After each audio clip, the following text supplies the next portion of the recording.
White male, kicked pregnant. Black woman on flight. 5 minutes later, her husband called off the flight. Some of us are trying to sleep.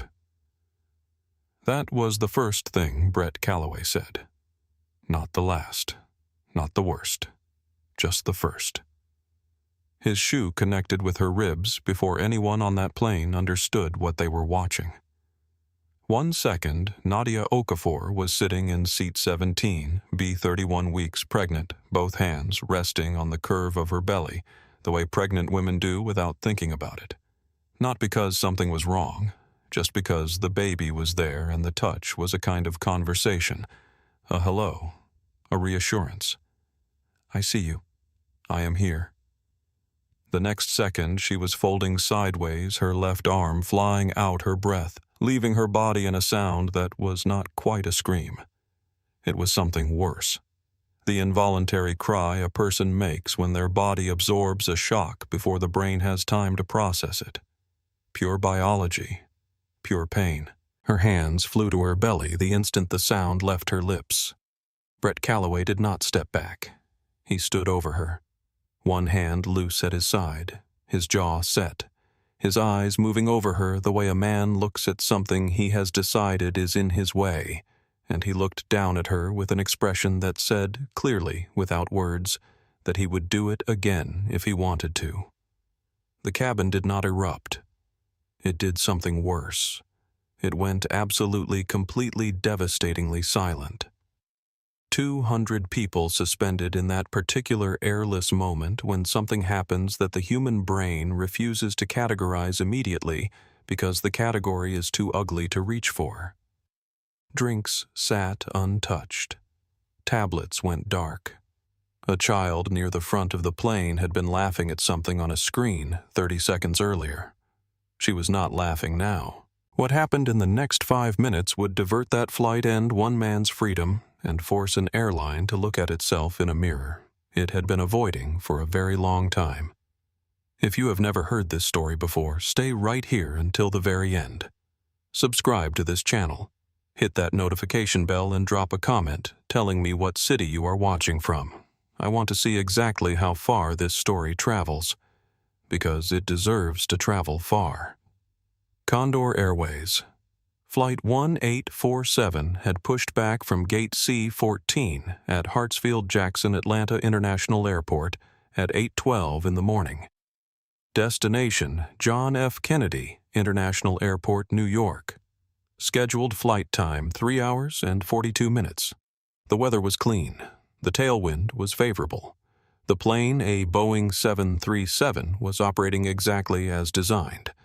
Routine, that was the word for it. The precise, unremarkable routine of a flight that happens 100 times a day between Atlanta and New York, full of people who have done this flight before and expect to do it again, and have already mentally arrived at their destinations before the wheels have left the ground. Nothing about the morning of October 14th announced itself as the day it was. Not the low, gray light over the runway. Not the particular quiet of a cabin at 6:47 a.m., that specific pre-flight silence of people settling into their seats and pulling out their headphones and making the small negotiations with armrests and overhead bins that govern the first 10 minutes of any flight. Not the smell of stale recycled air and someone's coffee and the faint trace of industrial cleaning product that means you are on an airplane and not anywhere else. Nothing said, pay attention.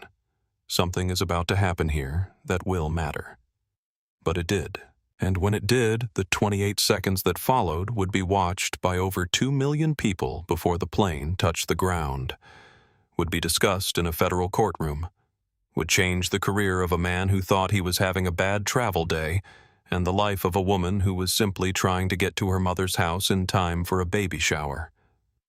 28 seconds. That was all it took.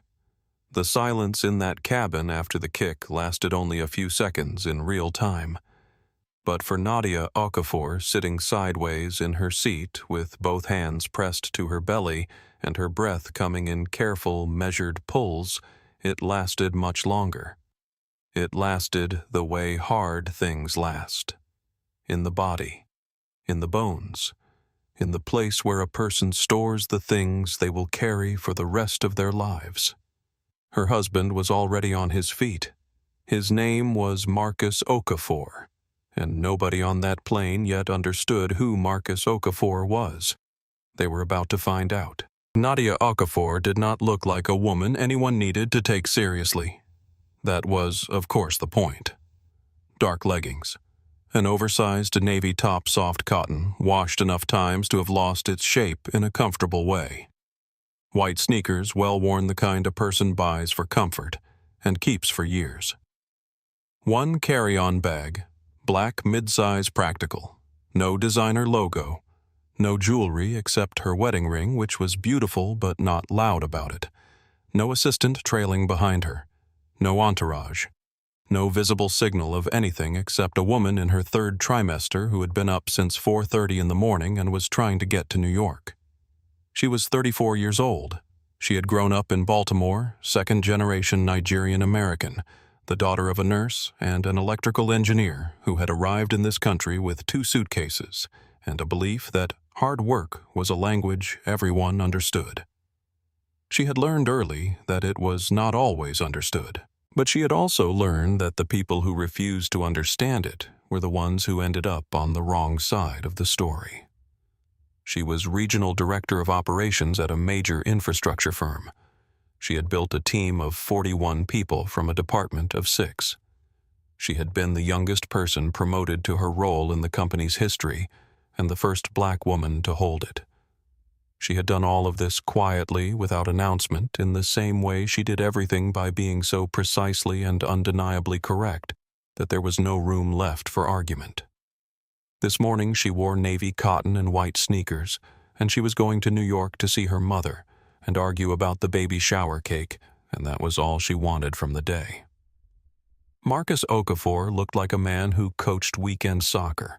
Gray t-shirt, dark jeans, white socks visible above clean sneakers, a backpack slung over one shoulder, the comfortable kind canvas with 2 front pockets.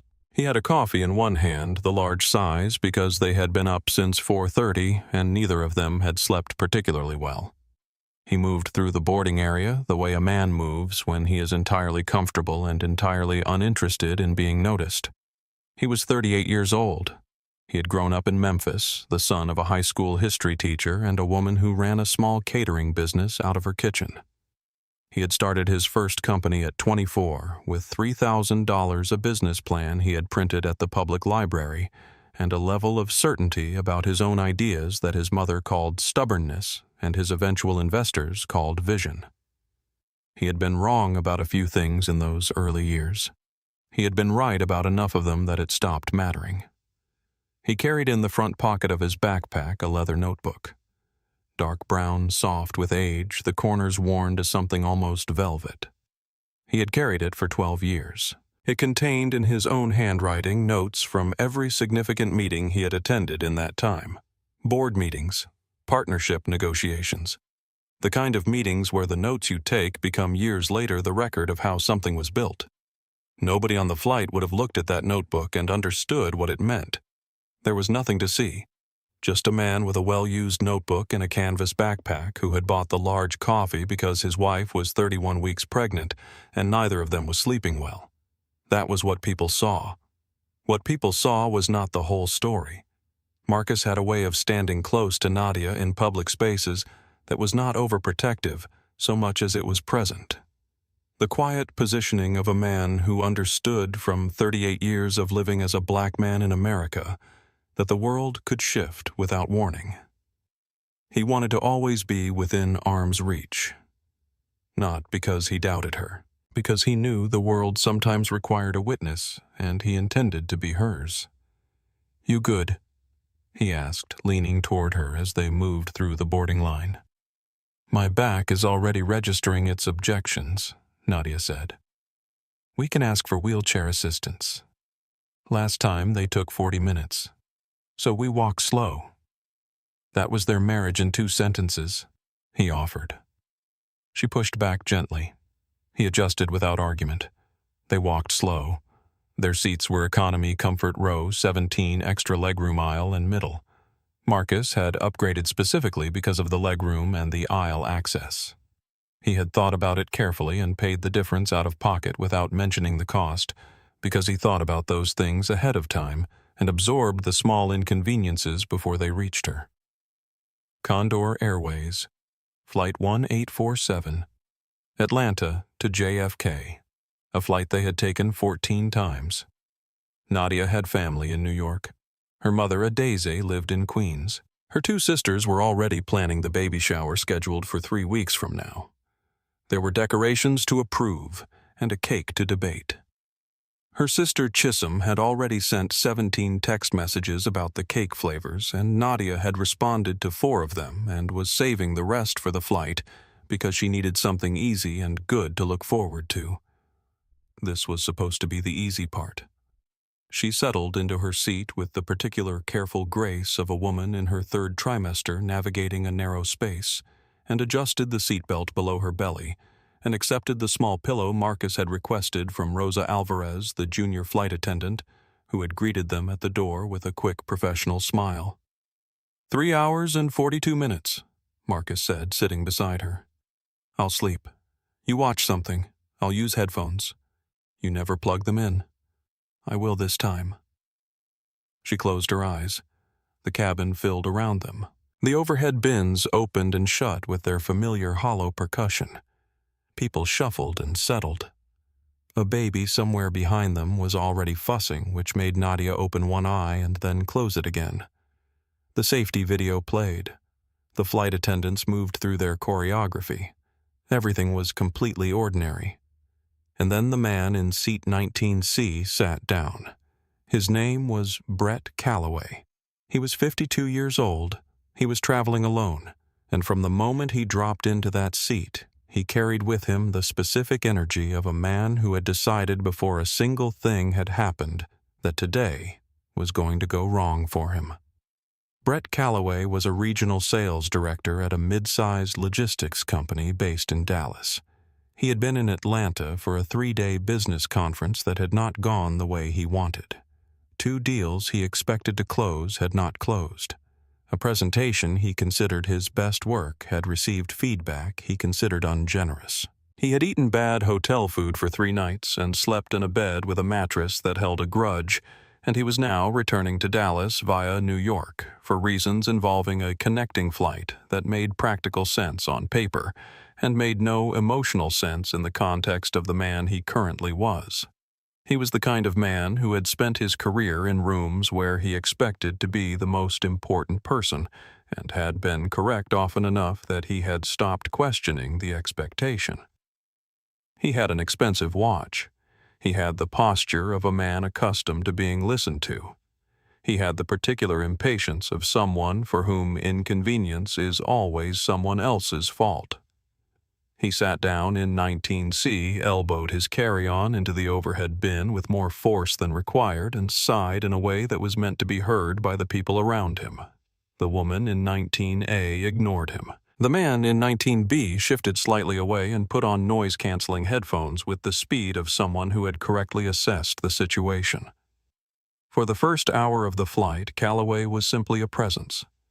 Unpleasant, contained, unremarkable. He had noise from a screen. He had a drink.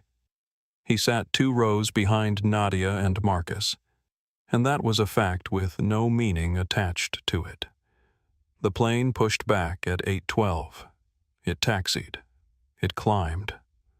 Atlanta fell away beneath the clouds, and they were sealed inside that particular suspended world that only exists at altitude strangers packed together in an aluminum tube, trusting each other with their lives without ever shaking hands.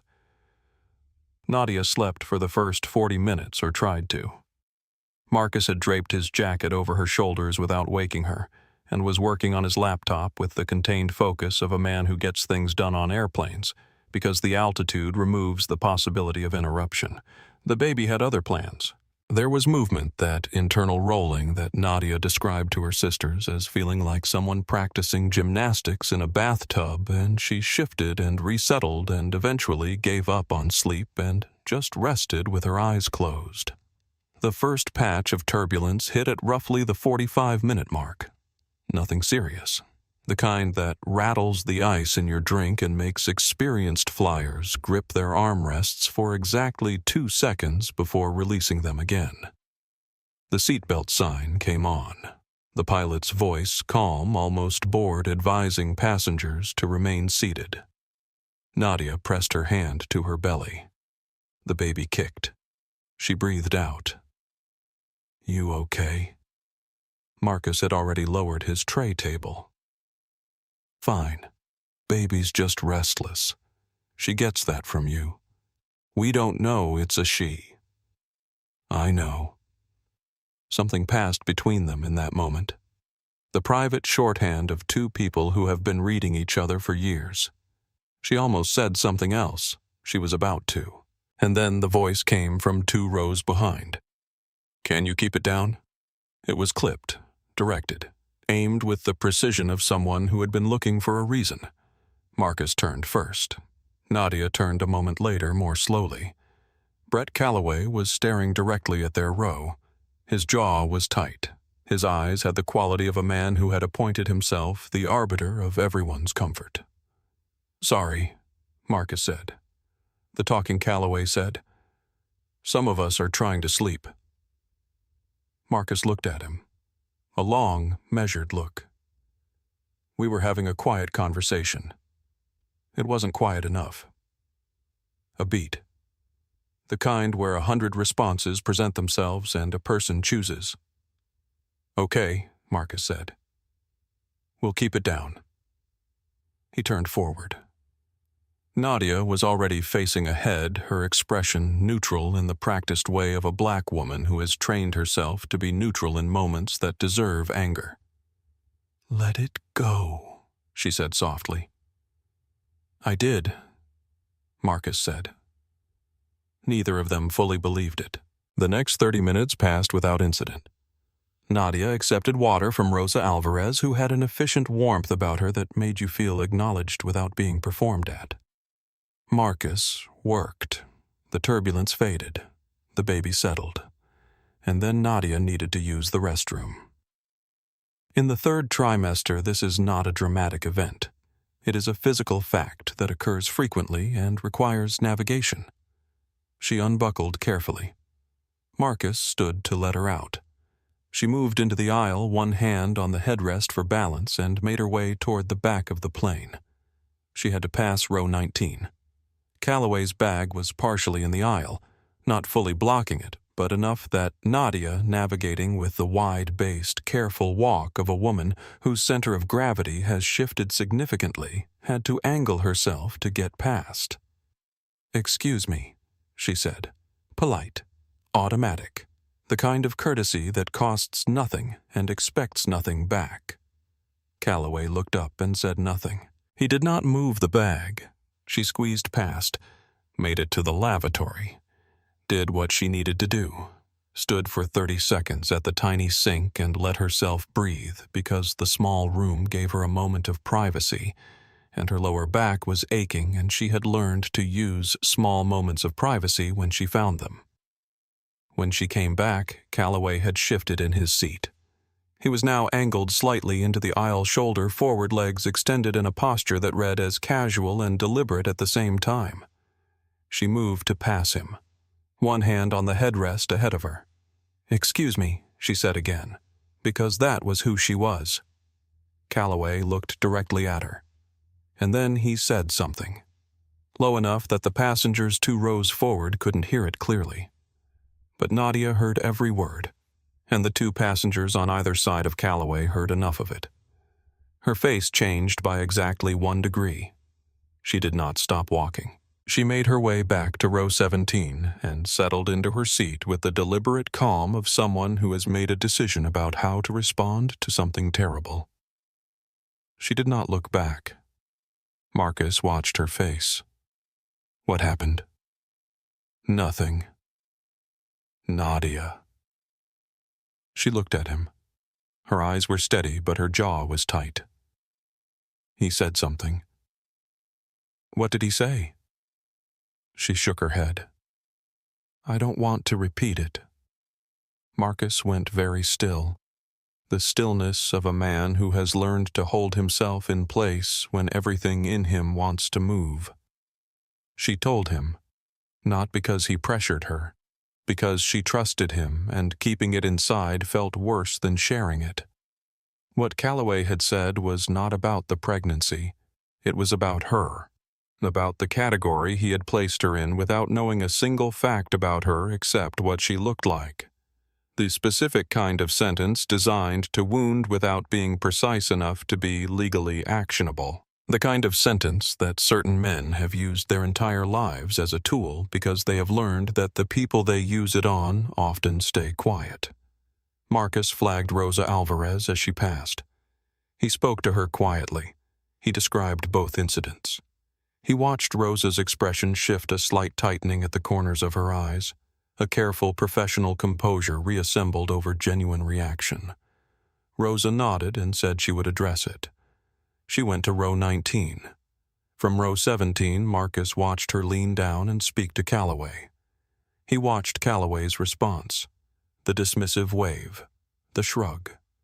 The few words delivered with the bored confidence of a man who has been spoken to by people in uniforms before and has learned that nothing actually happens afterward. Rosa returned. I've spoken with him. He says he didn't say anything offensive. I've reminded him of the code of conduct. And if he does it again, Rosa paused, I'll escalate to our senior flight attendant.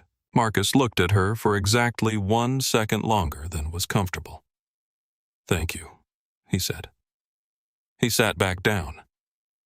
Nadia was already leaning slightly forward, rubbing slow circles at her lower back with one elbow on the tray table, the quiet management of discomfort she had been practicing for 7 months. The flight moved forward. A meal service began 2 rows ahead. A child near the front laughed at something on his tablet, the sound bright and uncomplicated in a way that almost nobody on that plane could match right now. Marcus was watching. Not obviously. He had learned long ago that obvious watching escalates things, and his job right now was to get his wife and his unborn daughter to New York without incident. But he was watching, and something in the back of his mind, quiet and persistent, was telling him that this was not over. Now, before we go any further, I want to stop and ask you something. If you were on that plane and you heard what happened, what would you have done? Drop your answer in the comments. I want to know. And if this story is already getting under your skin, hit that subscribe button right now, because we are only getting started. He was right. It was not over. 40 minutes later, the flight hit its second patch of turbulence. This one was sharper, the kind that pulls a small collective gasp from a cabin. Drinks sloshed. Magazines fluttered. The overhead bin locks rattled in their casings. The seatbelt sign came on. The pilot's voice. Remain seated. Nadia gripped the armrest. The baby moved hard and sudden a strong internal rolling that made her breath catch. Marcus's hand covered hers immediately. I'm fine, she said. I know you are. The turbulence lasted 90 seconds and then smoothed out. The cabin exhaled.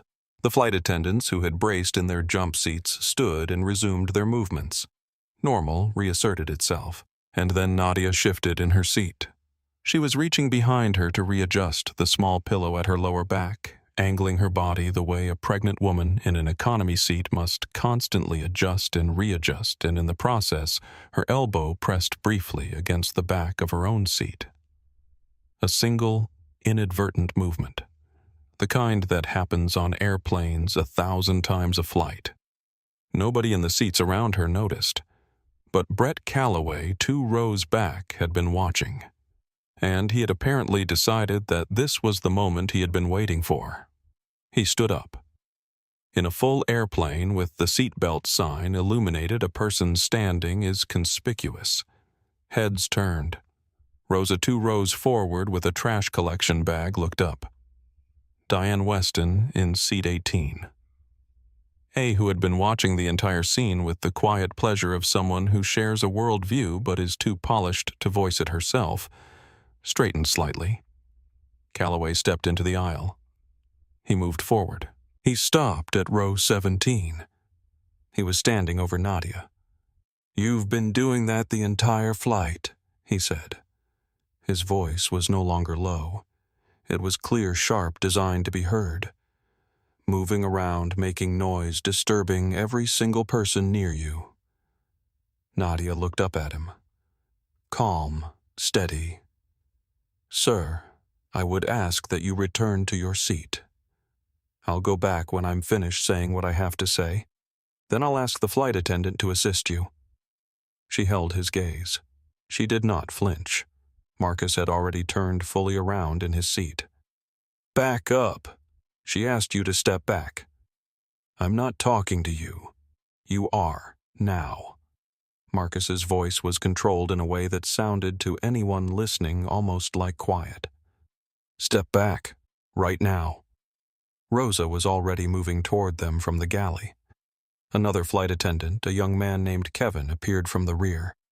Calloway looked at Marcus with an expression that Nadia would later describe in her written statement as contemptuous, as though the idea of being told what to do by Marcus was something he found almost amusing, as though the instruction came from a source he had decided before a single word was spoken did not have the authority to give it. He turned back to Nadia, and he kicked her. It was not an accident.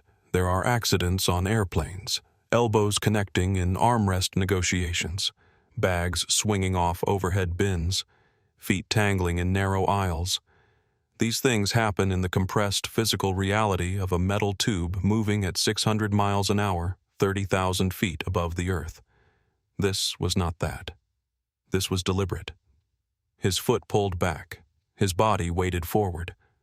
The motion of a man who made a decision and executed it.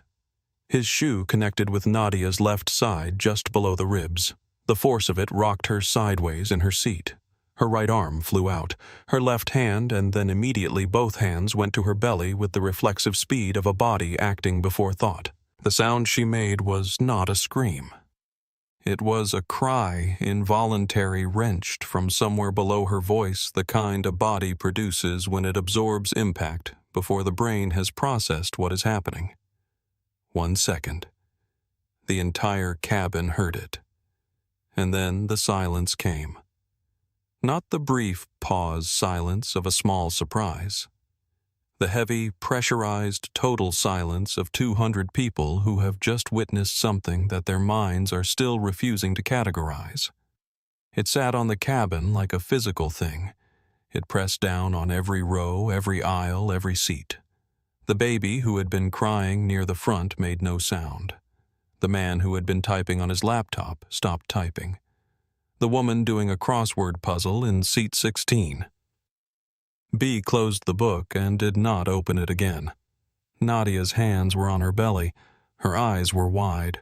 Her breath was coming in careful, measured pulls. The deliberate breathing of a woman who is monitoring her own body in real time and needs the information and cannot afford to panic.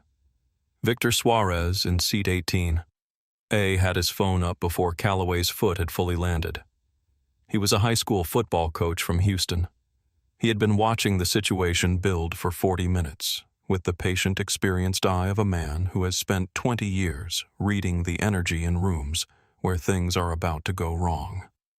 He had pressed record quietly without drawing attention, his phone angled forward from his window seat. He had the kick. He had the approach. He had Calloway's face, before and after. The after was almost worse than the before, because after Calloway's shoe connected, his expression did not become horror. It did not become remorse. It did not even cycle through the usual human machinery of regret or shock. It was something closer and colder to the expression of a man who has done what he intended and is now simply waiting to see what the response will be. Marcus was on his feet. He did not touch Brett Calloway. He did not need to. He placed his body between Calloway and his wife with a precision that was almost surgical. Close enough that Calloway instinctively stepped back. Close enough that every person watching understood the protection being offered. But Marcus's hands were open at his sides. Visible. Still. Because Marcus Okafor had spent his entire adult life being a black man in America, and he understood with perfect and practiced clarity what a black man could and could not do in this precise moment without becoming the headline, without giving anyone any official, any report, any narrative, anything to use against him. He had been given that understanding by life itself, by experience, by watching other men learn the same lesson in more costly ways. So he stood, both hands open, his body between his wife and the man who had just kicked her, and he spoke in a voice that came from somewhere below his chest. Quiet. Absolute. "Touch her again," he said. "That is the only warning you will ever get from me." Calloway opened his mouth. "Don't," Marcus said. "Just that. One word. A closed door." Rosa Alvarez had reached them. Kevin was right behind her. Calloway was already talking the reflexive verbal machinery of a man who has gone further than he planned and is now trying to rebuild the story in his favor. Justifications, denials, the words provoked and moving and disturbing landing in the cabin air and floating there finding no purchase because the cabin was not listening to him. The cabin was watching Nadia, her hands on her belly, her breath coming in careful pulls, her face carrying the terrible composure of a woman who is refusing to fall apart because she is still monitoring, still assessing, still gathering information about whether her daughter is okay, and she cannot afford the luxury of collapse until she knows. Rosa crouched beside her. "Are you okay?" Nadia looked at her. "I don't know." Those 4 words were the most frightening thing she had said all day. Not because they expressed weakness, because they expressed the honest truth of a woman who is not yet sure of the answer and has been too careful and too precise her entire life to pretend otherwise. Marcus looked at Rosa, and his expression communicated everything that his controlled voice would not. He looked at her, and she understood in an instant that this flight was no longer routine, that something had shifted fundamentally in what was happening and what was going to happen next. "I need your senior flight attendant," Marcus said. "Right now." "Of course. And I need someone with medical training to assess my wife. We have a protocol. Start it now. Not loud, not aggressive. Immovable. The voice of a man who has done the math on every possible outcome and selected the one that leaves no room for error." Kevin had guided Calloway back toward his row with the quiet authority of presence without touch. Hands off. Just positioning direction, the understanding that Calloway, for the first time since Atlanta, was going where he was told. He moved with the stunned compliance of someone who has only now begun to understand the full dimensions of what they have done. The cabin watched him go. A woman in row 15 pressed her hand over her mouth. A man near the window shook his head once slowly. Patricia Nolan in seat 16B had her arms folded and her eyes were tracking Calloway with an expression that contained no diplomacy. Diane Weston, who had enabled and smirked for 40 minutes, had gone entirely quiet. She was looking out her window at the clouds as though she had recently remembered that they existed. Nadia leaned back in her seat. Marcus sat beside her and took her hand, and she gripped it hard once before settling into a steadier hold. "She's moving," Nadia said quietly. She could feel the baby, a slow, uncertain rolling, not the strong, decisive kicks of the last few weeks, but movement, present, continued, the answer to the question she had been asking with both hands pressed to her side. Marcus closed his eyes for exactly 2 seconds. Then he opened them. "I know," he said. "I need you to stay calm," Nadia said. "I am calm. I need you to stay calm for the next hour," she said. "After that, you can be whatever you need to be." He looked at her. She was even here the most precise person he had ever known. "Okay," he said. He was already reaching for his phone. Linda Prescott arrived at row 17 within 90 seconds. She was 48 years old. 19 years in the air, and she had the unflinching authority of a person who has managed medical emergencies and mechanical failures and passenger crises at altitude, and has learned that the most valuable thing she can offer in those moments is not sympathy, but competence. She took in the scene with the efficiency of someone who has been trained to assess and act simultaneously. She looked at Nadia's hands still on her belly. She looked at Marcus's face, which was controlled in the specific way that means a great deal is being held back. She looked at Rosa positioned beside Nadia, and at the position of the seats and the distance between Nadia and row 19. She understood the shape of what had happened before Marcus said a word. "Tell me exactly what happened," she said. Marcus told her. Complete, accurate, without embellishment and without omission. The first comment during turbulence, the bag in the aisle, what Calloway had said when Nadia walked past him, the warning Rosa had delivered, the standing up during the seatbelt sign, the kick. Linda listened without interrupting. When he finished, she was still for a moment. Something moved behind her professional composure. "We have a doctor on board," she said. "I'll find her immediately." "Thank you. And the passenger." "I'll handle the passenger. I also need to speak with the captain." Linda looked at him. "Mr. Okafor, when you have a moment, after my wife is assessed." She nodded once and moved forward. Rosa stayed beside Nadia, and something had shifted in Rosa's posture. She had been professional before. She was something more than professional now. She had heard Calloway's dismissal of her warning 40 minutes earlier. She had kept walking when Diane Weston made her comment about pregnant women in economy comfort. She had chosen the path of professional distance twice in this flight, and both times the situation had gotten worse. She was done choosing that path. "I'm staying with you," she said to Nadia, "until someone with medical training gets here. I'm not moving." Nadia looked at her. "Thank you." Dr. Sandra Ruiz arrived 2 minutes later. She had been in seat 22B, an OB-GYN, traveling to a conference in New York, and she had been half asleep when the cry went through the cabin and had arrived fully awake by the time she was on her feet. She carried a small travel medical kit she kept in her carry-on, and she moved with the particular focused alertness of someone whose training has switched them into a different mode of functioning. She knelt beside Nadia, spoke quietly, asked about pain level, location, intensity, asked about fetal movement, asked about contractions. Nadia answered each question with the careful precision of a woman who needs accurate information and intends to provide it. "The baby is moving," Nadia said. "I can feel her. That's a good sign." Dr. Ruiz paused, honest. "I can't give you a full assessment here, but your vital signs look stable. The fetal movement is reassuring. The impact was to your side, below the ribs. I want to be truthful with you.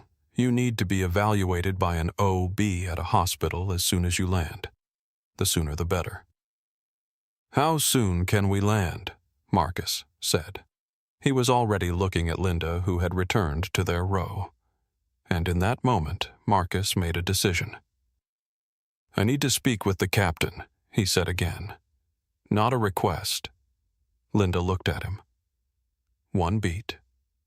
2. "I'll take you." While Linda walked with Marcus toward the front of the plane, Marcus stepped 3 feet away and made a phone call. The number was in his memory. It answered on the second ring. "David," Marcus said. "I need you listening." David Reeves had been Marcus's attorney for 9 years. He had been a federal prosecutor before that, for 11 years before that. He did not ask Marcus to repeat anything. He did not ask him to slow down. He listened to everything in the order it happened, and when Marcus finished, David was quiet for 4 seconds. "Don't leave that plane without a written incident report," he said. "Names of every crew member who witnessed or responded. If any passenger approaches you to offer a witness account, get their information. Record everything you can without being obvious. Do not argue. Do not make statements that read as threatening. Let them come to you. Already doing it. Marcus. A pause. The pause of a man saying what he needs to say before they get back to the law. Is Nadia okay? Marcus looked back at his wife. She was sitting with her hands on her belly and Dr. Ruiz beside her and Rosa standing in the aisle watching over her, and she was doing what she had always done in hard moments. She was keeping herself together with the specific quiet tenacity of a woman who had never once let difficulty have the last word about her. She's going to be, Marcus said. He hung up and kept walking. What Linda found when she reached the cockpit was not a captain who needed convincing. Captain James Holt had been in the air for 24 years. He had heard the incident described over the crew intercom in the minutes following the kick. He was a man of measured decisions, and he had made one already. He looked at Linda when she came through the door. A pregnant woman in my cabin was struck deliberately, Captain Holt said. She needs medical evaluation. The passenger is asking to speak with you. Send him in. Marcus stepped into the cockpit doorway. He and Captain Holt looked at each other for a moment, the specific assessment that occurs between two people deciding within seconds whether they are on the same side of something. Marcus stated the facts. Dr. Ruiz's assessment, the medical need, the timeline. He did not perform. He did not plead. He provided accurate information and then was quiet. Captain Holt nodded. He reached for the radio. Back in row 17, Nadia had taken her husband's jacket from the seat beside her and draped it over her shoulders. She was looking out the window at the clouds below them. She was breathing the way her mother had taught her to breathe through hard things. The long, slow inhale of a woman who knows that the storm is not finished, but has decided that she is still here and she is still standing, and whoever has made the mistake of underestimating her is going to find out what that means. She pressed her hand to her belly. The baby rolled, slow and deliberate and present. I know, Nadia said quietly. To her daughter. Linda Prescott came back to row 17. She looked at Nadia with an expression that had moved from professional to personal just for a moment. I want you to know Linda said that what I saw was unacceptable. I want you to know that I saw it. Nadia looked at her. Thank you for saying that out loud. Linda nodded once, tight. Then she moved back up the aisle to stand at the front of the cabin. And then over the intercom, in the calm, measured voice of 24 years in the air, Captain James Holt made an announcement. Ladies and gentlemen, due to an onboard security concern, this flight will be making an unscheduled stop. We apologize for the inconvenience and ask that all passengers remain seated with seatbelts fastened.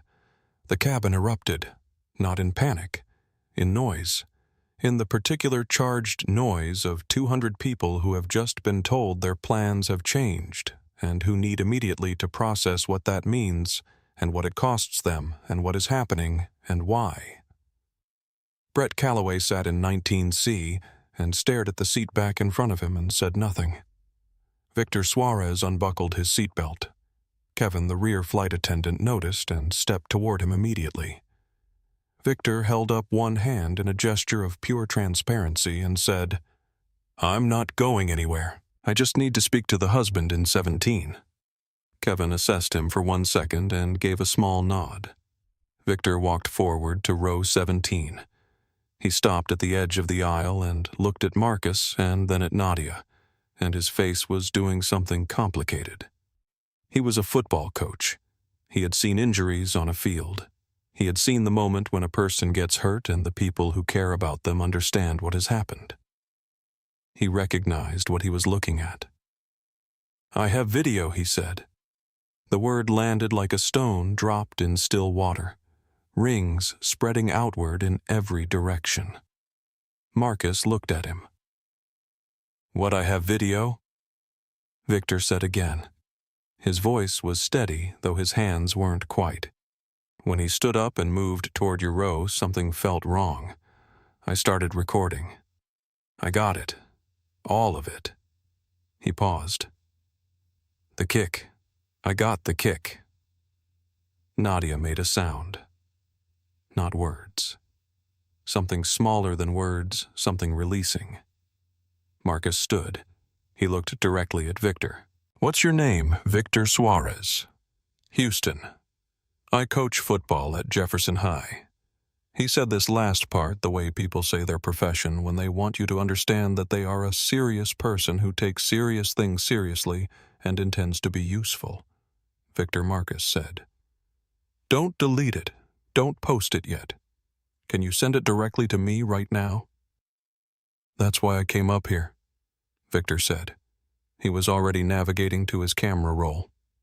Within 45 seconds, the video was on Marcus's phone.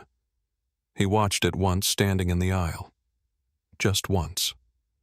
What the camera had captured, slightly shaky from Victor's window seat, angled forward at just the right degree, was not ambiguous.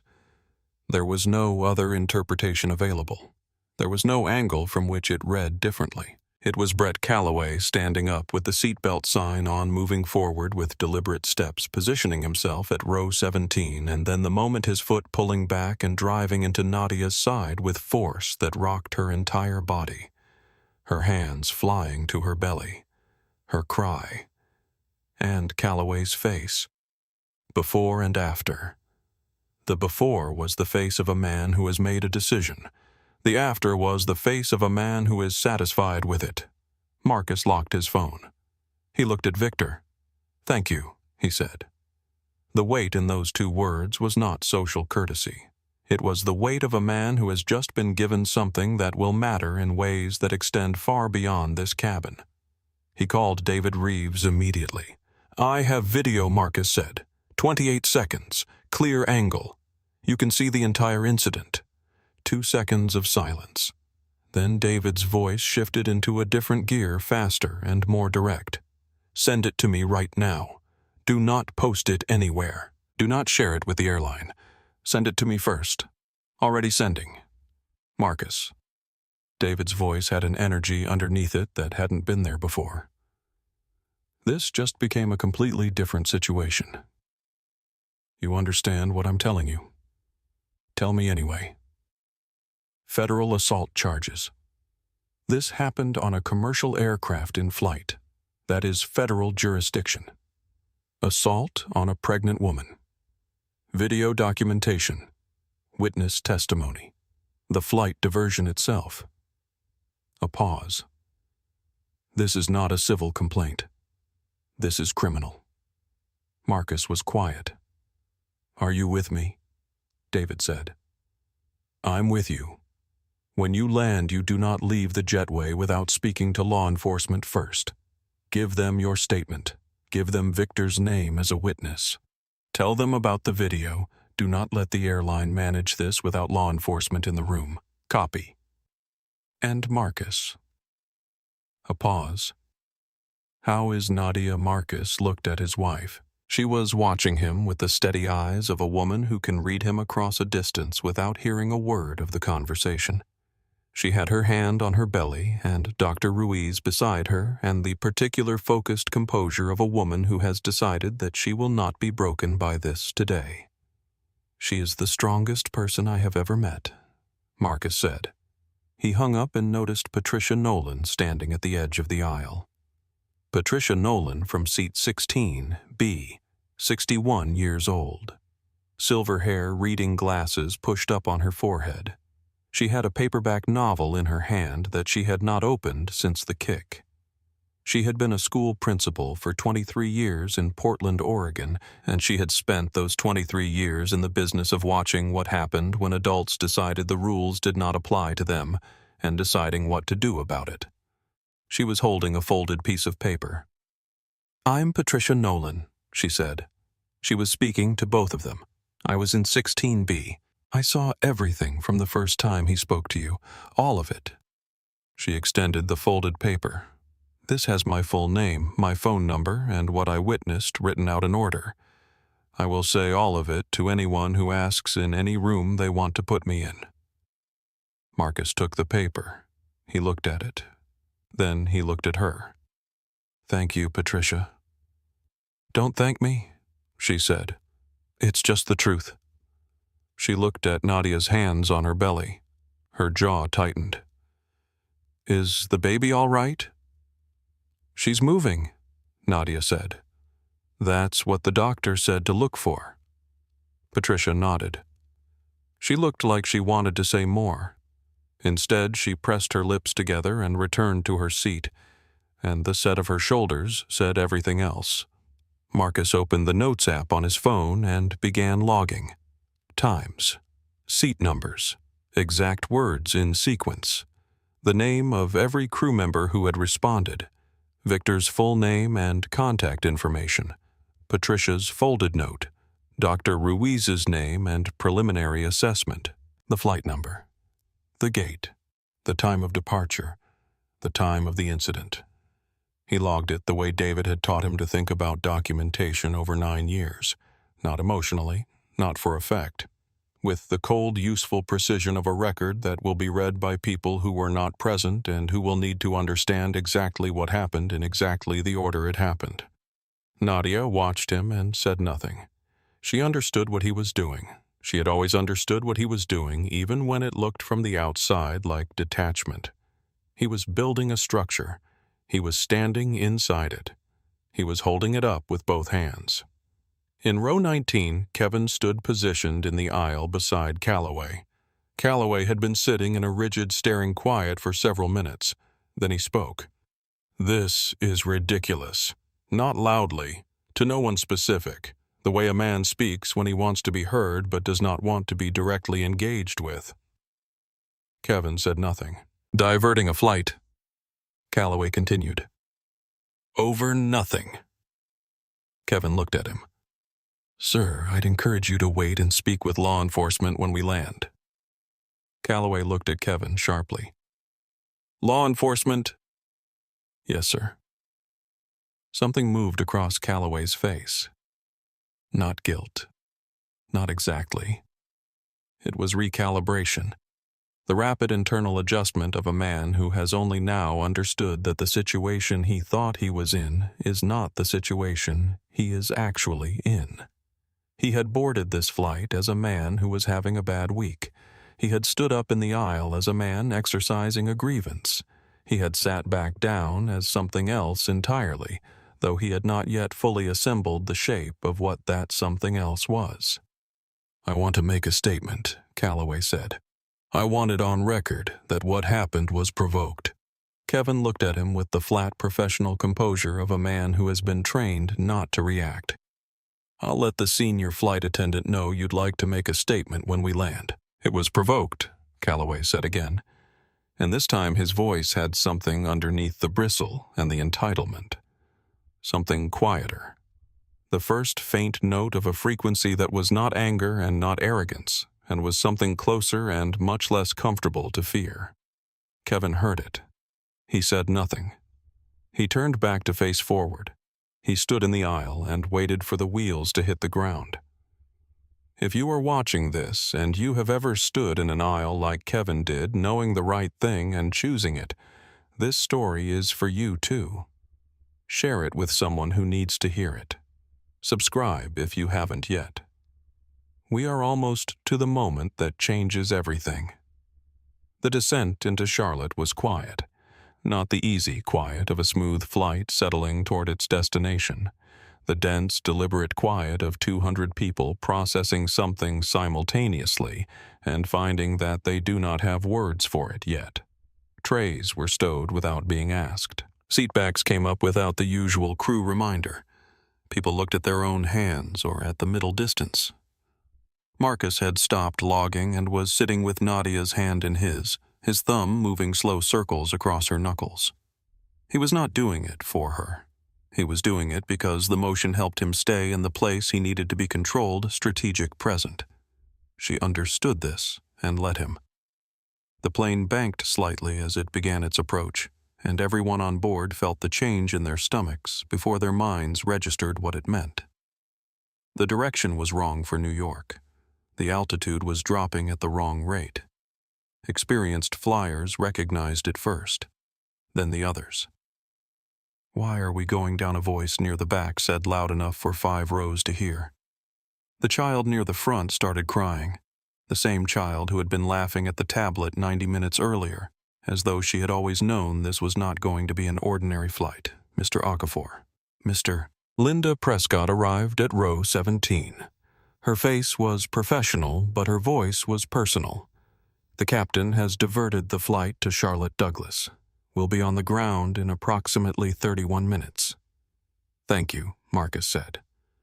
And Calloway. He has been asked to remain in his seat. Kevin is positioned in his row. She paused. We have an incident report started. I'll need formal statements from both of you before we deplane. Marcus nodded. Linda leaned forward slightly toward Nadia and said something that was just between the two of them, something quiet and direct that did not require anyone else to hear it. Nadia looked at her and nodded. The cabin murmur had grown, not louder but denser. The specific charge of a contained space full of people deciding each individually what kind of person they are going to be in the next 30 minutes. Marcus could feel it behind him without turning around. Dr. Ruiz had stayed beside Nadia through all of it, monitoring quietly. She checked Nadia's pulse again. She asked about the baby's movement. She asked about the pain level at the site of impact. Still moving, Nadia said. The pain is manageable. It's sore. That's the bruising. The ribs took the impact, not the abdomen. Dr. Ruiz looked at Nadia directly. You did everything right. You stayed calm. You monitored movement. Once we land, I want you seen by an OB within 2 hours. Not 6 hours, not tomorrow. 2 hours. We'll make it happen, Marcus said. Nadia looked out the window at the approaching landscape of North Carolina, the particular pale brown October fields giving way to the spreading suburbs of Charlotte. She was thinking about her mother. Her mother, Adeas, who had raised 2 daughters in Baltimore after her husband died, and who had called every morning of Nadia's pregnancy at 7 a.m. without fail. Her mother, who right now was in Queens planning a baby shower with 17 text messages about cake and no idea what had happened at 30,000 feet. She was thinking about the baby shower, the decorations she hadn't approved yet, the cake she had been saving the argument about for the flight. She was thinking about how the most ordinary plan in the world can become extraordinary without warning. Marcus, she said. He looked at her. After all of this is handled. She held his gaze. We still go to New York. We will. Promise me.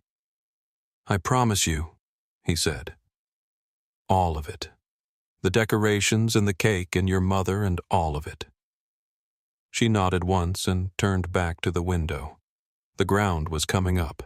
In row 19, Brett Calloway had been perfectly still for 20 minutes.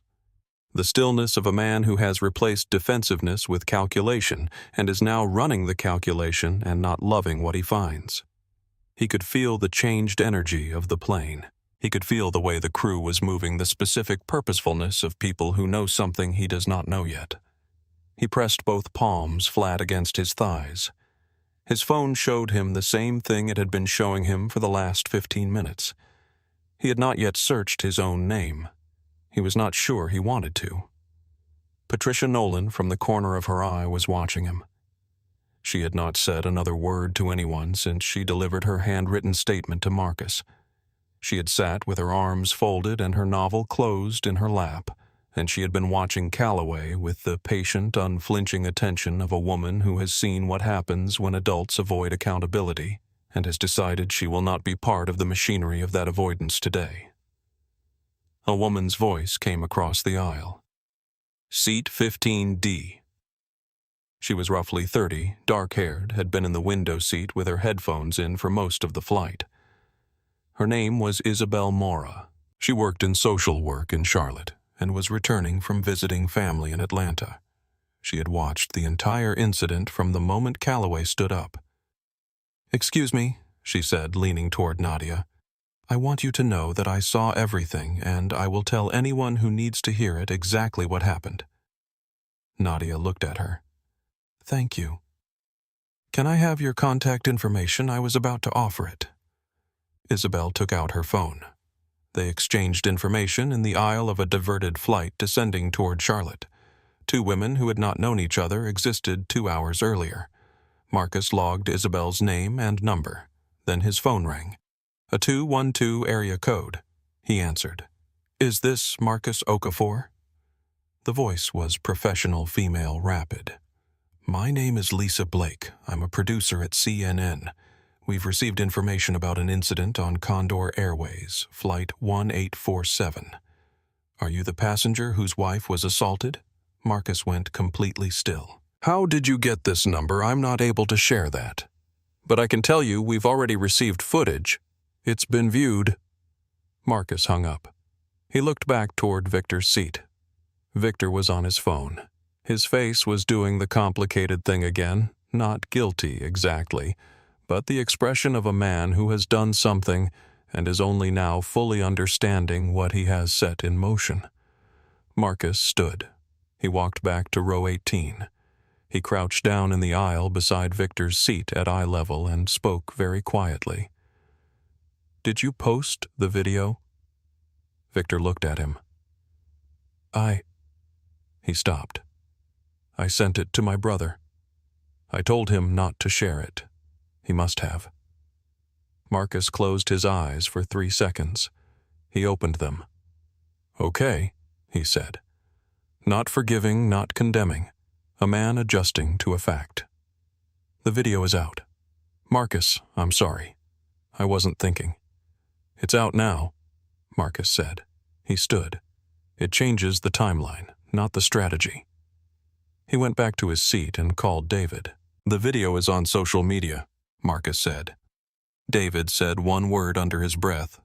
Then, "How long unknown. CNN just called me." "Okay?" David shifted gears again faster. "This changes the pace but not the position. When you land, law enforcement is first. Do not speak to any media before we talk.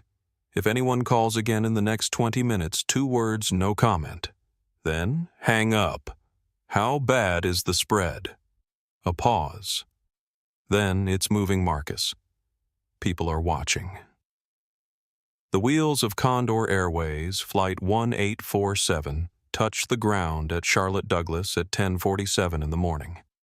200 passengers felt the familiar compression of a plane returning to its earthbound weight. The thrust reversers roared. The speed bled off. The roll toward the gate began, and Linda's voice came over the intercom firm and clear, cutting through the noise of unbuckling and shifting bags.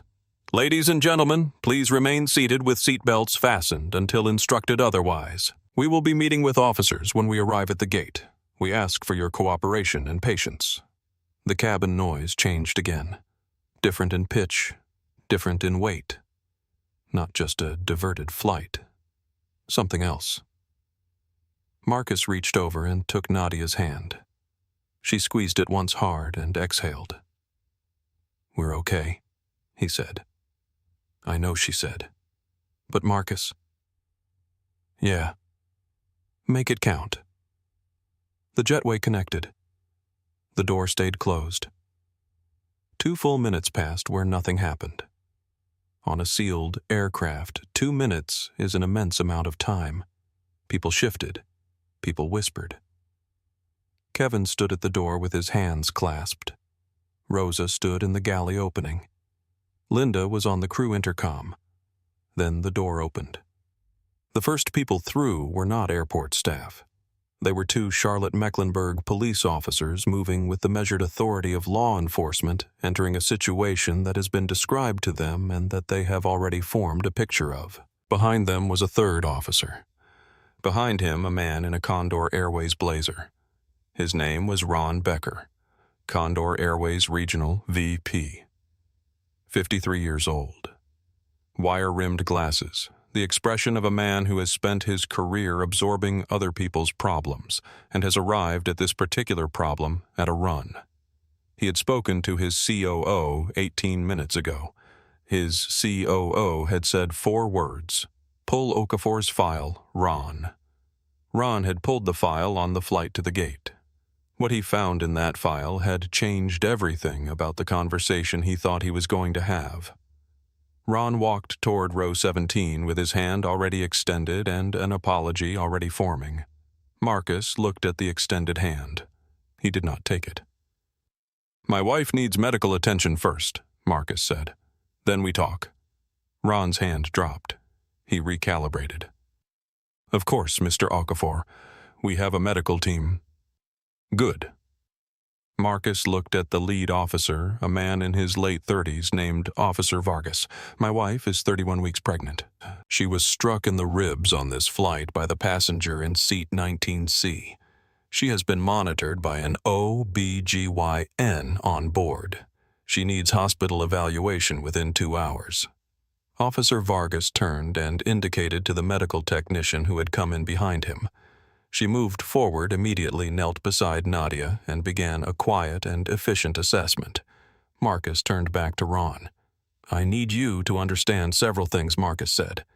The same even tone he had used all morning. The tone that was not performance. The tone of a man simply providing accurate information to people who need it. "I have a video of the assault. It is currently circulating on social media. My attorney is David Reeves, and he is already on a flight to Charlotte. I want formal documentation that the passenger in seat 19C is being detained and not released before federal law enforcement reviews the evidence." Ron looked at him carefully. "Mr. Okafor, I assure you." "Ron." Marcus said his name simply without heat. "I'm not making demands. I'm giving you information so that we're working from the same picture." A pause. Then Marcus reached into the front pocket of his backpack. He took out the leather notebook. He set it on the tray table in front of him, closed. He looked at Ron. "There's something you should know," Marcus said, "before this conversation continues." He opened his phone. He did not open the video. He opened a different screen, a document, a name at the top that Ron Becker, who had spent 15 years working for Condor Airways, recognized immediately. Ron went still. Rosa Alvarez, passing behind the officers with a stack of blankets she had been collecting, caught a glimpse of the screen. She stopped walking. She stared at it for 1 full second. Then she looked at Marcus. Marcus looked back at her. "You own this airline," Rosa said. She said it very quietly. Not accusation, not wonder. Just the flat statement of a person who has just had a puzzle piece click into place. "I own 41% of it," Marcus said, "which makes me the largest single stakeholder in Condor Airways." He said it the same way he had said everything else all morning, without triumph, without theater, without the energy of a man revealing a secret he has been enjoying keeping. It was a fact. He was stating a fact. "I didn't mention it when we boarded because I wanted to see how this airline treated my wife when it thought she was simply a passenger. A woman in a navy top and white sneakers who was 31 weeks pregnant and trying to get to New York." He looked at Rosa, then at Linda, who had come forward, then at Ron. "I got my answer," he said. The silence that followed was different from the silence after the kick. That silence had been horror. This silence was something else. The specific quality of a space in which the ground has just shifted and everyone is refinding their footing. Rosa's eyes were bright. She was gripping the stack of blankets so hard her knuckles had gone pale. Linda Prescott stood very straight. Ron Becker looked like a man who had walked into a conversation he had prepared for and found a completely different one waiting. On his phone, Ron received a call. He looked at the screen. Condor Airways, COO. He answered. He listened for 20 seconds. He said, "Understood." He hung up. His face had moved through several expressions and arrived at something close to genuine distress. "Mr. Okafor," he said. "Ron." Marcus's voice was almost gentle. "Almost. My wife is being assessed right now. My attorney is in the air. Law enforcement is present. What I need from you in the next 30 minutes is the following: a written incident report from every crew member who witnessed what happened on this flight. Signed. Before anyone deplanes, the name and badge number of every officer who speaks with the passenger in 19C, and your confirmation that that passenger is not released before a federal officer has reviewed the evidence." Ron was already nodding. In row 19, a second officer was speaking with Brett Calloway. Whatever Calloway was saying, he was saying it with his hands moving the defensive gesturing of a man constructing a version of events. The passengers around him had gone very still. They watched without appearing to watch. Patricia Nolan had her arms folded and her eyes on Calloway with the expression of a woman who taught children the meaning of accountability for 23 years and is watching a man discover it for the first time. Isabel Mora in 15D had already written her contact information on a business card and was waiting to hand it to Officer Vargas. Victor Suarez sat with the weight of a man who made a complicated decision and is now living with the full dimension of it. He had pressed record when something felt wrong. He had sent the video to a brother who did not keep the confidence. The video was in the world now. The number on the screen was climbing. What Victor did not know, yet what almost no one on that plane knew, was that the video was not just spreading. It was landing. It was landing in newsrooms. It was landing on the phones of people who had something to say about it and the platforms to say it loudly. It was landing in the offices of people whose names would matter before the day was out. Marcus received a text from David. Video at 1.4 million views. 3 major news accounts have shared it. Federal statute on assault of a commercial aircraft up to 20 years. I'm 40 minutes from Charlotte. Don't sign anything. Marcus showed the text to Nadia. She read it. She looked at her husband. 1.4 million people watched him kick me, she said. Yes. She was quiet for a moment. Then 1.4 million people know what he did. The medical technician looked up from her assessment. Mrs. Okafor, baby's heart rate is strong and stable. Fetal movement is present. The impact site is going to bruise and you'll be sore, but what I'm seeing right now is reassuring. She paused. You need that OB evaluation. Today. Nadia closed her eyes for a full 3 seconds. Then she opened them. Okay, she said. Just that. The word of a woman giving herself permission to let the held breath out. Just for a moment. Marcus put his arm around her and she let her composure break just slightly, just at the edges. Not all the way, just enough that he could see it. She pressed her face against his shoulder for a few seconds. He held her carefully. The way you hold something that you almost lost. Ron Becker was on his phone 3 feet away, and his expression had the look of a man who has realized that no amount of customer service training prepared him for this particular morning. And somewhere at the front of the plane, Captain James Holt was filling out the diversion report. In the space marked "Reason for Diversion," he wrote without hesitation, "Passenger assaulted. Pregnant woman. Medical necessity. Immediate action required." He had been in the air for 24 years. He had made the right call. He was certain of it. David Reeves walked through the door of the Condor Airways Sky Club at Charlotte Douglas at 11:43 in the morning, 41 minutes after the flight landed. He had adjourned a deposition in Atlanta the instant Marcus called him. He had driven to Hartsfield-Jackson in 20 minutes. He had gotten on the first available flight to Charlotte in 11 more. He came through the door of the Sky Club with his briefcase in one hand and his phone in the other, and his tie still straight because David Reeves was the kind of attorney who kept his tie straight in every room, including the ones where everything was on fire. He looked at Marcus, then at Nadia, then at Marcus again. How is she? She's good, Marcus said. Baby is good. David exhaled once, full and complete. The breath of a man who has been holding it since a phone call at 30,000 feet. Then the attorney came back fully and he said, "Show me everything." They showed him everything. Linda's incident report signed before the crew deplaned, Victor's video, Patricia's handwritten statement, Isabel's business card with 4 sentences of witness testimony on the back, Dr. Ruiz's preliminary medical assessment, the medical technician's findings, every crew member name, every timestamp, every fact in the order it occurred. David went through it with the systematic precision of someone building a structure. He was quiet for 3 minutes while he read and reviewed. Then he looked up at Ron Becker, who had been standing near the window. "I need to speak with Condor's legal team," David said. "Not their PR team, not their customer service team, their legal team. Today, in this room, within the hour." Ron was already on his phone. "I also need—" David continued confirmation that the passenger from seat 19C has been formally detained by law enforcement and not issued a warning and released. Ron hesitated. Just a fraction of a second. Just enough. Marcus caught it. He looked at David. David caught it too. "Ron," he said. "Is he detained?" A pause that was 2 seconds too long. The officer spoke with him at the gate.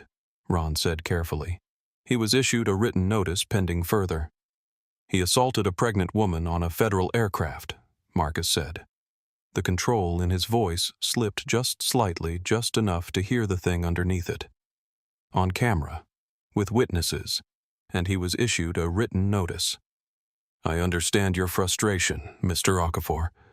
I'm going to need the names and badge numbers of the officers who made that decision," David said. His voice was entirely flat. Not angry. Flat. The tone of a man who has dealt with institutional failure before and knows exactly what to do with it. "And I am contacting the U.S. Attorney's Office for the Western District of North Carolina. This is a federal matter. I intend for it to be treated as one." He was already typing on his phone. Nadia, from the couch where she had been sitting with the medical technician finishing her assessment, said quietly, "They let him go, didn't they?" It was not a question. The room went still. "We don't know that yet," David started. "You both saw Ron's face," Nadia said. She looked up. Her eyes were clear and dry and absolutely certain. "He walked off that plane with a piece of paper." Ron's expression confirmed it before he opened his mouth to speak. Marcus stood very still. David typed faster. "What happened in the next 47 minutes happened in several places simultaneously, the way consequences cascade when a stone has been dropped into still water and the rings have been spreading outward for hours. At 12:08, Calloway's employer in Dallas received a call from their communications director. Her name was Beth, and she had been watching the video spread across platforms for the last 2 hours with the specific dread of someone who recognizes a problem and cannot outrun it.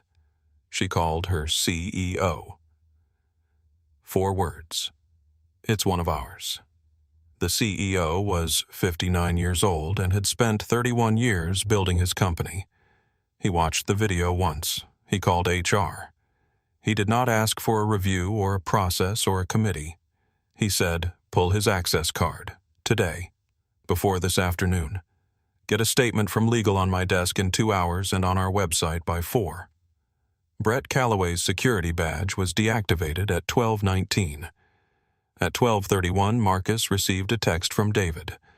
Calloway's employer just suspended him. Their comms director sent a press release to 4 outlets and forgot to BCC. Word travels. At 12:44, the video hit 2 million views. At 12:51, 3 sitting members of Congress shared the video on their official accounts. 2 of them were women. One of them was the ranking member of the Transportation Committee, and the words she used were not generic. They were specific. They were about law. They were about what happens next. Patricia Nolan, who had given her formal witness statement to Officer Vargas at the gate and was now in the Charlotte airport waiting for a rebooked flight to New York, received a call from a reporter at the Associated Press.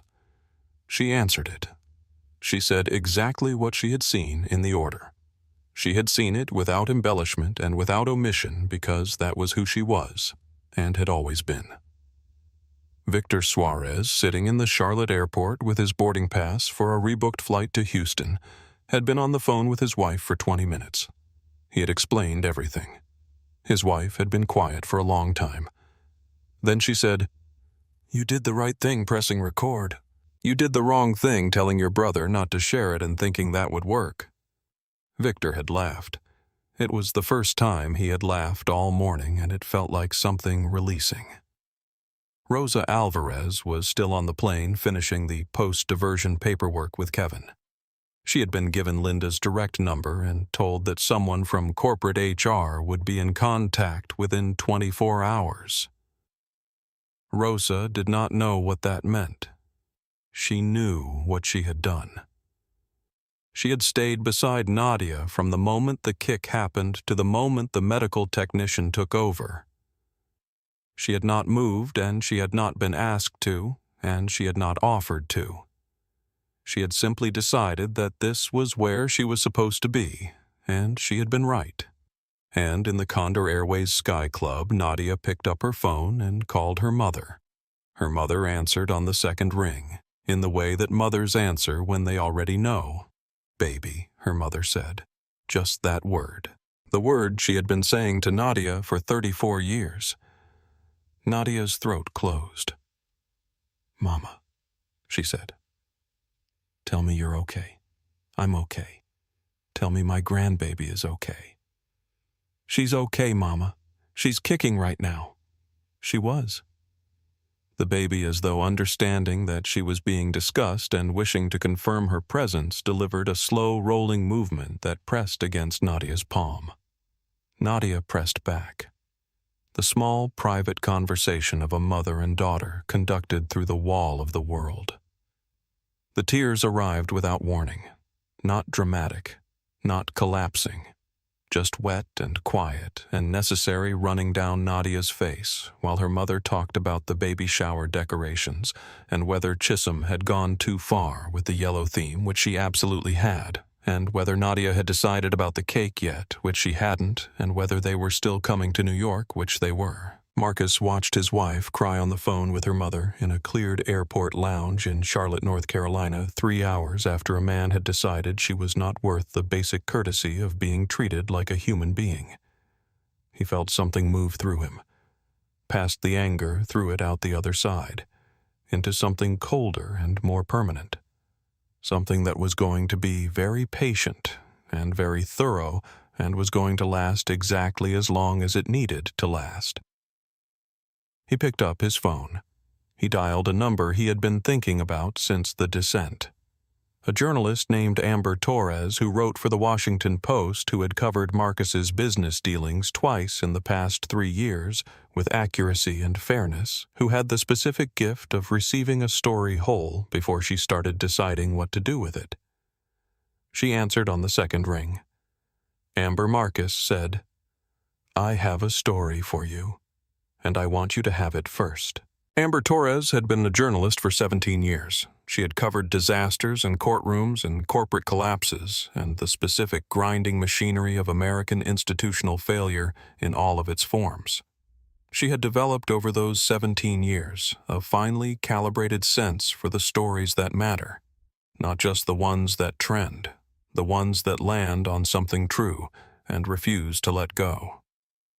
She had known Marcus Okafor for 3 years.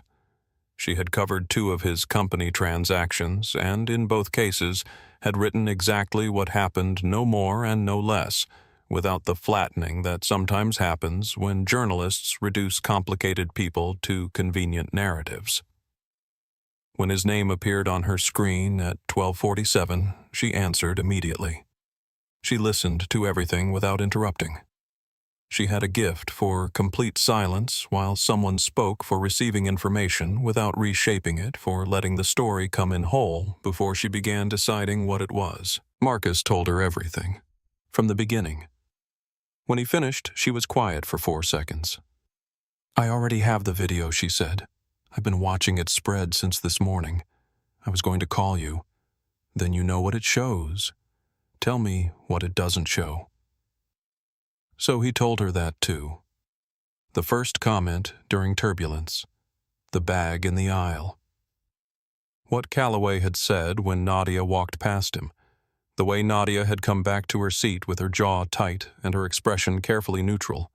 The first complaint to Rosa and Rosa's warning that produced nothing but a shrug. The 40 minutes between the verbal incident and the kick in which a pregnant woman sat in row 17 and absorbed a slow accumulation of hostility that everyone around her could feel and that nobody had stopped. "There's a gap," Amber said, "between what the crew did and what they should have done." "I'm telling you that my wife said, 'Excuse me' to that man 3 times, Marcus said. 3 times she gave him the courtesy he had not earned, and every time she did, he treated it as permission to go further. Amber was writing. He could hear it. "What do you want from this story, Marcus?" she asked. Direct, respectful enough to ask directly. He thought about it. He had been thinking about it since before they landed. "I want his name known," Marcus said.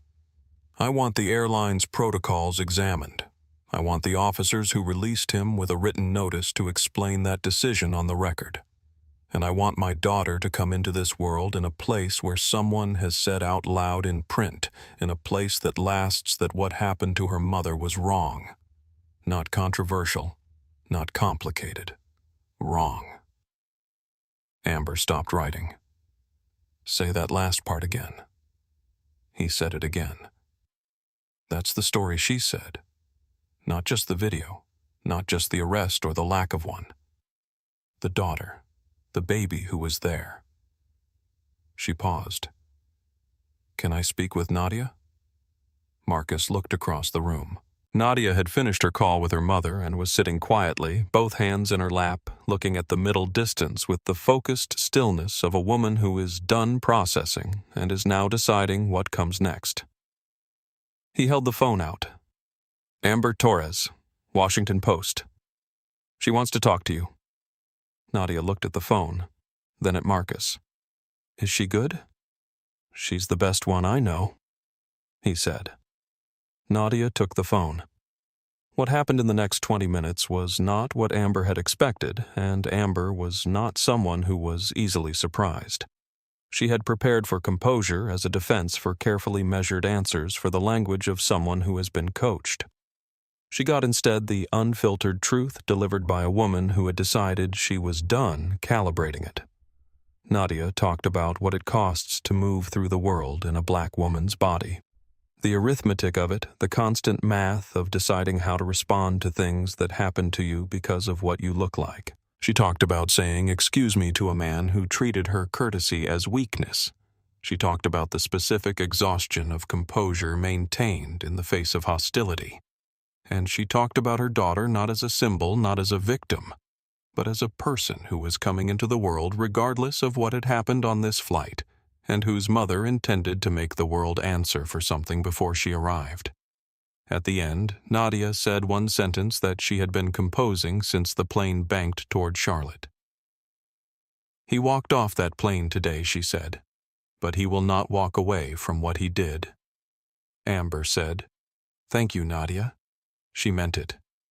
"Print it right," Nadia said. "I will," Amber said. At 3:18 in the afternoon, David Reeves received confirmation from the U.S. Attorney's Office for the Western District of North Carolina that a formal federal investigation had been opened into the assault on Condor Airways Flight 1847. The office had reviewed the video, the incident report, witness testimony, and the crew communications log. They had also separately received a call from a member of Congress. At 6:47, Amber's article went live on the Washington Post website. The headline read, "She said excuse me 3 times." Below it, in smaller type, the story of a pregnant woman, a diverted flight, and the moment that a nation had to look at itself. Nadia read it in the back of the car Marcus had arranged to take them to the hotel, the first piece of the evening that felt quiet enough to read anything. She read it slowly. She looked for the places where her experience had been reduced or mishandled. She found none. She handed the phone to Marcus. He read it. He handed it back. He looked at her. "She got it right," he said. Nadia nodded. She got it right. By 7 that evening, the article had been read 400,000 times. By 8, 2 more members of Congress had commented. By 9, Calloway's attorney released a statement that said his client would cooperate with investigators and maintained that the incident had been misrepresented. The statement contained no apology. The cabin had not been misrepresented. 28 seconds of video did not misrepresent itself. At 10:23 that night, Marcus was lying in the dark beside Nadia in their hotel room, one hand resting near hers when his phone vibrated 4 times. He looked at the screen. He reached for the remote. He turned the television on low enough not to wake Nadia and found the news channel. The chyron on the screen had changed from what it had been reading for the last 6 hours. It now read, "Calloway arrested. FBI custody." Federal agents from the FBI's Charlotte field office had arrested Brett Calloway at his home at 10:11 p.m. under a warrant issued by the U.S. Attorney's Office for the Western District of North Carolina. The charge was federal assault on a commercial aircraft. He had been taken into custody without incident. His attorney issued a 1-sentence statement. It said nothing about remorse. Marcus turned the television off. He lay back down in the dark. He did not wake Nadia. He lay still and felt the weight of the day settle into something solid, something that would not be taken back. Not a victory, not the end of anything. Just the first step on solid ground, the kind of ground you can build on. His daughter kicked. He felt it through the mattress. "I know," he said, quietly. To no one but her. The next morning, Nadia woke before Marcus. That was unusual. He was normally the one awake in the gray early hours, running through lists and calculations, while she slept with the uncomplicated depth of a woman who had decided long ago that worry was a daylight activity and had trained herself to observe that boundary. But this morning, she was the one who opened her eyes first, who lay still for a long moment listening to his breathing, who let the full weight of the previous day settle onto her chest like something physical and then slowly lift. She reached for her phone. 6:09 in the morning. 43 unread messages. She scrolled through them without opening most. Her sister Chisholm. Her sister Adana. 3 people she hadn't spoken to in years who had seen the video and felt moved to reach back across time. A message from a colleague. Several from people she didn't recognize who had found her email address through her company's website, and one that made her stop scrolling entirely. It was from a woman named Gloria Reinhold. The preview line read, 7 years ago, same man, same airline Charlotte to Atlanta. The preview cut off there. Nadia sat up. She opened the message. My name is Gloria Reinhold. 7 years ago, the same man whose name is now everywhere verbally assaulted me on a Condor Airways flight from Charlotte to Atlanta. I reported it to the airline. I was told the matter would be reviewed. It was closed without action 2 weeks later. I kept the complaint number. I kept the email chain. I kept everything. I want to help. Please contact me. Nadia read it twice. Then she put her hand on Marcus's shoulder. He was awake before she finished the motion. Read this, she said. He read it. He sat up. He read it again. Then he looked at her with the expression she recognized, the one that meant he was running calculations, assembling structure, understanding implications, before he had words for any of them yet. 7 years ago, he said. Same airline, same man. And they closed the complaint without action, Nadia said. Marcus reached for his phone. I'm calling David. It's 6:15. I know. He dialed. David answered on the second ring. I saw it, David said before Marcus could speak. She messaged the firm's website last night. I've already done a preliminary background search. Gloria Reinhold, 44, works in hospital administration in Charlotte. The 2017 complaint is real. I found the filing record. Her name is on it. A pause. The airline closed it without any documented action. Marcus was quiet for a moment. Then, This is a pattern. One incident is an incident, David said. Two incidents, same individual, same airline, one acted on and one buried. That is a pattern of behavior and a pattern of institutional failure. That is a very different lawsuit. I've already scheduled a call with the U.S. Attorney's Office for 8 a.m. I want you and Nadia on it. Nadia was already nodding. She had heard enough of David's voice through the phone to understand. She looked at Marcus. Something passed between them. Not just the recognition of momentum now, but something larger. The understanding that what had happened on that flight was not the isolated act of one man having a bad day. It was a piece of something older. And what they were doing, the documentation, the federal complaint, the careful building of record was not only about Brett Calloway. It had never only been about Brett Calloway. One more thing, Marcus said. Congressman Whitfield's office called my cell at 7 last night. They've been trying to reach you. He messaged me too. He sits on the House Transportation Committee. He's been trying to get aviation civil rights legislation through for 2 years. He's using this case as the catalyst. Marcus paused. He's not wrong. Set up a call. Marcus hung up and looked at his wife. She was sitting cross-legged on the hotel bed in her third trimester phone in hand, back straight, the morning light doing nothing to dim the particular focused energy she was radiating. She looked like a woman who had slept 6 hours, survived something that would have broken most people, and woken up ready to finish what she had started. I want to talk to Gloria myself, Nadia said. Before the call, just us. He nodded. Okay. And I want to go outside today, she said. I need air. I need to walk. Don't tell me I can't. Short walk, Marcus said. 20 minutes, 30, 25. Fine. She almost smiled. He definitely did. The call with Gloria Reinhold happened at 8:21 that morning. It lasted 1 hour and 4 minutes. Gloria was a woman who had been waiting 7 years to say what she said on that call. When the right people were finally on the line, she said all of it. Her voice was steady throughout.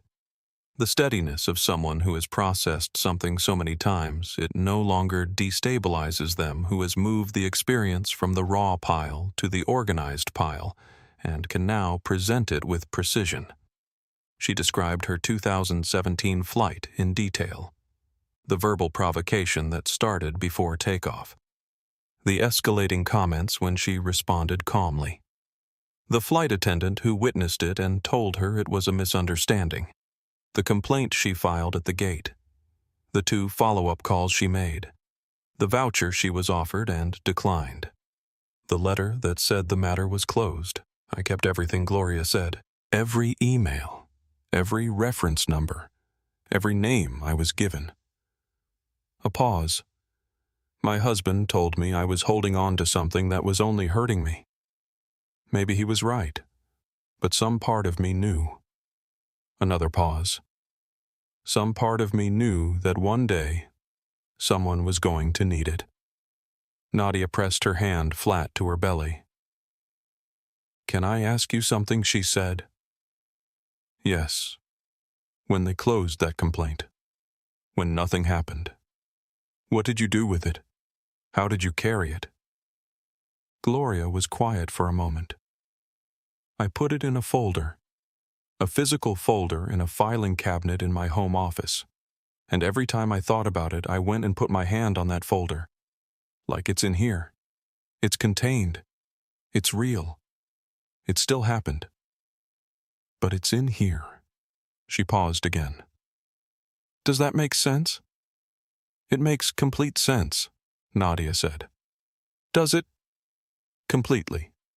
David requested Gloria's formal statement and copies of every document she had. She said she would send them the same day. She did not hesitate. She had been ready for this call for 7 years. After the call ended, Nadia sat for a moment in the quiet of the hotel room. Then she picked up her phone and opened a blank document. David had offered to write the public statement. She had told him no. "It's my body," she had said. "It's my baby. I write it." He had given her 45 minutes.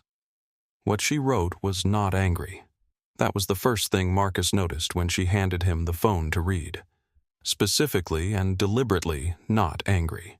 Not because she wasn't, but because she understood that anger, however justified, would become the story. And she intended to be the story.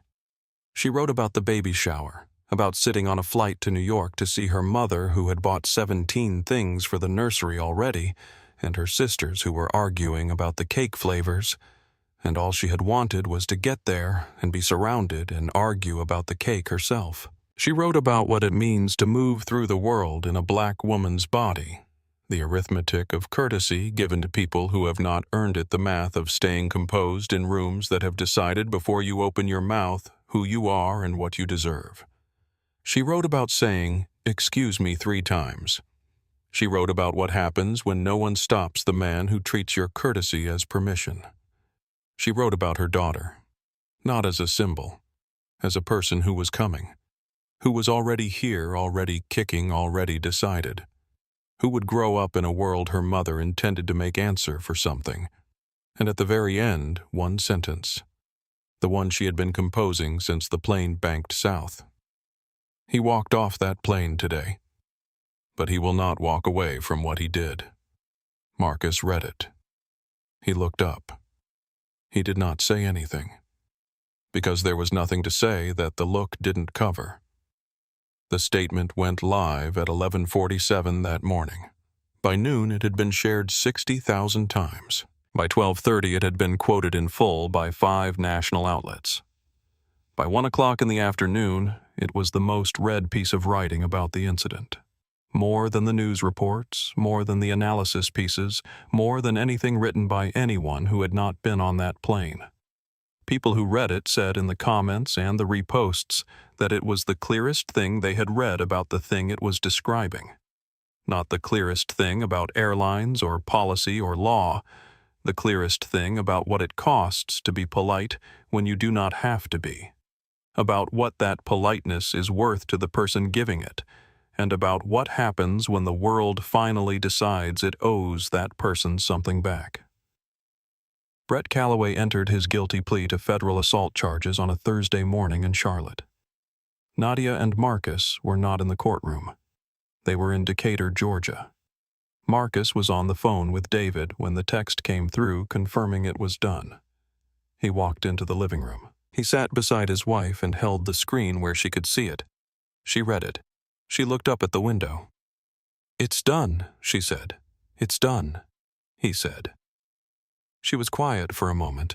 Then she said, "Good." Not triumph, not relief. Something more exact than either of those. The quiet recognition of a woman who chose the version of justice that would last. Not the public confrontation, but the permanent record. Not the dramatic courtroom moment, but the federal conviction that would follow Brett Calloway for the rest of his life and could not be re-argued or retold or revised into something more convenient. She had chosen the version that would still be true 20 years from now when her daughter was old enough to understand what had happened and what had been done about it. Brett Calloway's guilty plea was entered into the federal record on a Thursday. His employer had terminated him the day of the diversion. His platinum memberships were revoked. His attorney's statement contained one sentence and no apology. The federal conviction was permanent. A document in a federal record that said in the language of law that what he did on that plane was a crime. Not ambiguous, not open to reframing. A crime. Officially, irreversibly, forever. He had walked off that plane in Charlotte with a written notice and the belief that the shape of the problem was still manageable. He had been wrong about that in the way that only becomes clear over time as every door closes and every apology arrives too late to matter. Condor Airways, under pressure from its own majority stakeholder and the federal investigation's scrutiny of its crew response records, agreed to a full independent audit of its passenger conduct protocols. Not a press release. a legal condition negotiated by David Reeves with timelines and public accountability requirements written into the settlement. Rosa Alvarez was promoted and asked to join the working group that wrote the new training framework. She accepted. The new policy had no official title in the public documentation. Among the internal team, they called it what it was, the standard that should have existed already. Gloria Reinholdt's 2017 complaint, once buried in a closed file, was attached to the settlement as Exhibit A. The evidence that this was not new, that this was a pattern that had been allowed to continue, and that the airline's failure to act had consequences. Diane Weston, who had enabled and smirked from seat 18A and had told anyone who would listen that the incident had been exaggerated, found that her own name appeared in multiple witness statements. The video, watched by over 3 million people, showed her profile clearly at 2 distinct moments. The Washington Post article named her accurately as a passenger who had actively supported the aggressor. The article used no inflammatory language. It stated what happened. It stated when Diane had spoken and what she had said. The facts were their own consequence. Now, before we get to the ending, this story deserves, I want to ask you something. If you were a witness on that flight, what would you have done? Patricia closed her book. Victor pressed record. Rosa stayed when she could have moved on. Small decisions, permanent weight. Drop your answer in the comments. And if this story has stayed with you, share it with someone who needs to hear it. Subscribe if you haven't yet, because this last part matters most. Nadia went into labor at 2:53 in the morning, 19 days after the flight diverted. It was fast, the way her OB had said it sometimes goes in the 3rd trimester, when a pregnancy has been closely monitored and a woman knows her own body and has been paying attention. Marcus drove them through the ordinary streets of Decatur, through street lights and quiet intersections, and the particular stillness of a city at 3 a.m. None of the ordinary sleeping people in the ordinary houses they passed, knowing that something that mattered was happening in a car moving through their neighborhood. He drove with both hands on the wheel, and Nadia breathing in the passenger seat, her right hand on her belly and the radio off. They did not talk much. They did not need to. They had said what needed to be said. They had done what needed to be done. What came next was not something that could be prepared for with notes or documentation or legal strategy. What came next was simply arrival. The baby was born at 6:18 in the morning. She was 7 pounds and 4 ounces. She arrived loud, which the nurses said with genuine warmth was the very best sign. She had strong lungs and strong opinions, and she announced both of these things the moment she was present in the room. She was placed on Nadia's chest before she had entirely finished arriving, still deciding, it seemed, whether she intended to be here, and then definitively deciding that she did. Nadia looked at her. She looked at this small, complete, furious person on her chest, and her face did something that Marcus, standing beside them, had never seen it do. Not the composed face, not the strategic face, not the careful, measured face she wore in meetings or courtrooms or in the cabin of a plane at 30,000 feet when her body absorbed a shock it was not designed to absorb. Not even the fully human face he had seen in the hotel room in Charlotte when the medical technician said the baby was okay, and the composure finally cracked. This was something else, something that existed before language, something that had no name except the oldest one. Love undiluted, in its original form, the kind that does not yet know the world is complicated and does not need to. The kind that exists before the cost of it is understood. The kind that a person carries for the rest of their life, and that makes the cost when it comes completely and absolutely worth it. "Hi," Nadia said. Just that. The word she would use for the rest of her life when this girl walked into a room. The word that would be the first thing her daughter heard from the first person who loved her. "Hi." Marcus stood beside them. His hands were shaking slightly, which surprised him. He had been steady all morning through the drive and the check-in and the waiting and all the procedural motions of becoming a father in a hospital on an October morning. His hands were steady for all of it. They were shaking now. He did not try to stop them. They named her Imani, which means faith, which is what Nadia had at 30,000 feet when she pressed both hands to her belly and breathed, which is what Marcus had when he stood between his wife and a man who had decided she was not worth basic human dignity, and held his hands open at his sides and spoke without shouting, and built a structure around the hardest moment of his life, and stood inside it until the ground held, which is what Rosa Alvarez carried with her when she decided to stay, which is what every person who said I saw it and meant it chose in their own specific way on that particular October morning on Condor Airways Flight 1847. Faith that the truth assembled carefully and stated clearly is stronger than the lie told confidently. Faith that the record matters, that the document matters, that the federal conviction matters, that the changed policy matters, that the name of the woman who said, "Excuse me," 3 times matters, and the name of the woman who filed a complaint 7 years ago and kept it in a folder matters, and the name of the coach who pressed record when something felt wrong matters. Faith that small decisions made by ordinary people in hard moments add up to something permanent. Imani Okafor came into the world 12 days after her mother's statement was quoted in a federal proceeding. She came into a world that her mother had refused to leave unchanged. She was 3 hours old when Marcus took the first photo of her and sent it to David, who responded in 11 seconds with a single line. She looks like someone who knows exactly where she belongs. She will grow up knowing what happened on that flight. Not as a weight, not as a wound, as an inheritance. The story of a woman who was hit and did not fall, who was silenced and spoke anyway, who sat in the middle of a cruelty that the world had been practicing for a very long time and decided clearly and without drama that it stopped here. With her.